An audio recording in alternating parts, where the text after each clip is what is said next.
پناہ مانگتا ہوں میں اللہ کی شیطان مردود سے، اللہ کے نام سے جو بڑا مہربان نہایت رحم فرمانے والا ہے۔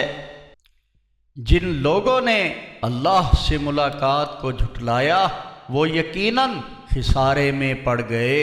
یہاں تک کہ جب ان پر وہ یعنی قیامت کی گھڑی اچانک آ جائے گی تو وہ کہیں گے کہ ہائے افسوس ہماری اس کوتاہی پر جو ہم سے اس معاملے میں سرزد ہوئی، اور وہ اپنے گناہوں کے بوجھ اپنے پیٹھوں پر اٹھائے ہوئے ہوں گے۔ دیکھو کیسا برا ہے یہ بوجھ جو وہ اٹھائے گے، اور دنیا کی زندگی تو کچھ بھی نہیں سوائے کھیل اور تماشے کے، اور آخرت کا گھر تو ان لوگوں کے لیے ہی بہتر ہے جو اللہ سے ڈرتے ہیں۔ کیا تم لوگ عقل سے کام نہیں لیتے؟ اے نبی محمد صلی اللہ علیہ وسلم، یقیناً ہم جانتے ہیں کہ یہ کافر جو کچھ کہتے ہیں وہ باتیں آپ کو غمزدہ کرتی ہیں، یہ تمہیں نہیں جھٹلاتے، یہ ظالم دراصل اللہ کی آیات کا انکار کر رہے ہیں، اور آپ سے پہلے بھی رسول جھٹلائے گئے ہیں، انہوں نے اس جھٹلائے جانے پر صبر کیا اور انہیں تکلیفیں دی گئیں، یہاں تک کہ ہماری مدد ان کے پاس آ گئی، اور اللہ کی باتوں کو کوئی تبدیل کرنے والا نہیں، اور رسولوں کے حالات کے بارے میں خبریں آپ کے پاس آ چکی ہیں،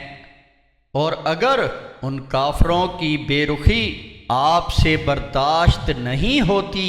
تو اگر آپ سے ہو سکے تو زمین میں کوئی سرنگ ڈھونڈو یا آسمان میں کوئی سیڑھی تلاش کر لو،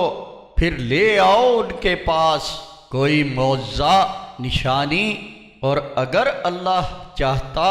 تو ان سب کو ہدایت پر جمع کر دیتا، تو آپ ہرگز نادانوں میں نہ ہو جانا۔ صرف وہی لوگ دعوت حق قبول کرتے ہیں جو سنتے ہیں، اور رہے مردے تو انہیں اللہ ہی اٹھائے گا، پھر وہ اسی کی طرف لوٹائے جائیں گے۔ اور وہ کہتے ہیں کہ ان پر ان کے رب کی طرف سے کوئی نشانی کیوں نازل نہیں کی گئی؟ ان سے آپ کہہ دیجئے کہ بلا شبہ اللہ تعالیٰ کو اس پر پوری قدرت ہے کہ کوئی نشانی نازل فرما دے، لیکن ان میں سے اکثر نہیں جانتے۔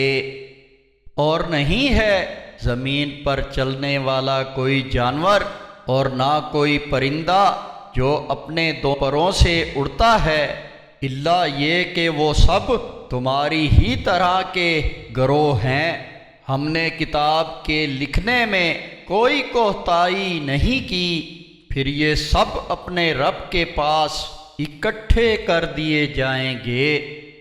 اور جن لوگوں نے ہماری نشانیوں کو جھٹلایا ہے وہ بہرے اور گونگے ہیں، اندھیروں میں پڑے ہیں، اللہ جس کو چاہتا ہے گمراہ کر دیتا ہے، اور جس کو چاہتا ہے راہ راست پر لگا دیتا ہے۔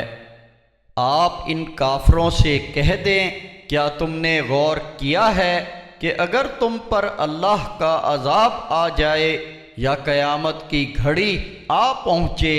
تو کیا تم اللہ کے سوا کسی اور کو مدد کے لیے پکارو گے؟ بتاؤ اگر تم سچے ہو، بلکہ اس وقت تم اسی اللہ کو پکارو گے، پھر اگر وہ چاہے تو اس مصیبت کو دور کر دے جس کے لیے تم اس کو پکارتے ہو، اور تم ان کو بھول جاؤ گے جن کو اللہ کے ساتھ شریک ٹھہراتے تھے۔